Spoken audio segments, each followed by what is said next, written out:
আপনাদের সকলকে স্বাগতম। হিন্দু সংগতির পক্ষ থেকে সকলকে সুস্বাগতম। কমিউনিস্টদের বিশ্বাসঘাতকতার উপর হিন্দু সংগতির সভাপতি অ্যাডভোকেট শান্তনু সিংহের বিশ্লেষণের আজকে তৃতীয় পর্ব। নমস্কার। এর আগের দিন আমরা শেষ করেছিলাম রজনীকান্ত দত্তকে ভারতবর্ষের কমিউনিস্ট আন্দোলন প্রসার করবার জন্য দায়িত্ব দেওয়া হলো, কিন্তু পরবর্তীকালে দেখা গেল রজনীকান্ত দত্ত রাশিয়া যেভাবে ভারতবর্ষে কমিউনিস্ট পার্টির প্রচার এবং প্রসার চাইছিলেন সেটা করতে পারছেন না। তখন রাশিয়ান কমিউনিস্ট পার্টির প্রতিনিধি, এশিয়া বিশেষজ্ঞ জিনো ভিয়েভ ভারতবর্ষের কমিউনিস্ট আন্দোলনকে সংগঠিত করবার দায়িত্ব দিলেন ব্রিটিশ কমিউনিস্ট পার্টির ওপর, অর্থাৎ communist party of great Britain.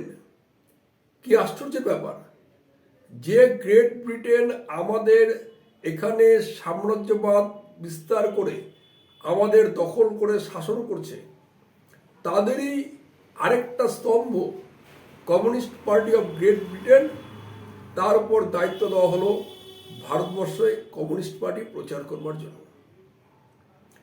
এই ব্যাপারে ঐতিহাসিক রেইনকোর্ট একটা অদ্ভুত সুন্দর কথা বলেছেন এটা অদ্ভুত ব্যাপার যে ভারতবর্ষে কমিউনিস্ট পার্টি প্রতিষ্ঠা, সংগঠিত, প্রচার প্রসার করবার জন্য ভারতবর্ষে বা ভারতবাসীর কোনো ভূমিকা ছিল না।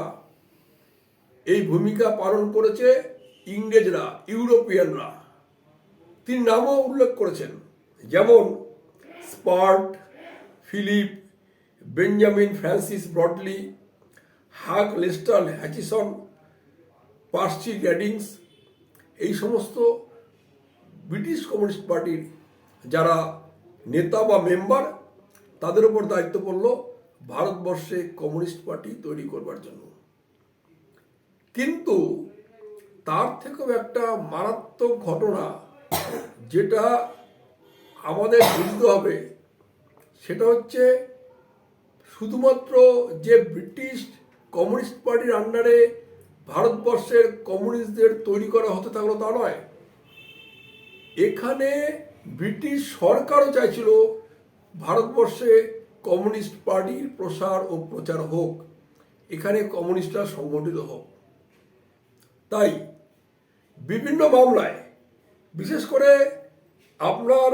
আমরা দেখছি যে বিভিন্ন মামলা, বিশেষ করে 1924 সালে কানপুর বলশেভিক যে ষড়যন্ত্র, সেই ষড়যন্ত্র মামলায়, যে মামলায় মুজাফফর আহমেদ বা কাকাজি, যাকে কমিউনিস্ট পার্টিতে কাকা বলা হয়, গ্রেপ্তার হয়েছিলেন, সেই মামলায় ব্রিটিশ সরকার নিজেরা উদ্যোগী হলো যেন যে কোনোভাবে হোক এই মামলাকে প্রচার করা যায়। ব্রিটিশ সরকার নিজে বিভিন্ন প্রেসের সাথে যোগাযোগ রাখত এবং তাদের বিশেষ করে বলতো যেন ভারতবর্ষে কমিউনিস্ট এই যে কমিউনিস্ট ষড়যন্ত্র, বলশেভিক ষড়যন্ত্র, কানপুর মামলা, যেটা কানপুর মামলা বলেই বিখ্যাত, তার যেন প্রত্যেক দিন খবর ছাপা হয়। এই ব্যাপারে একটা চিঠির কথা উল্লেখ করছি।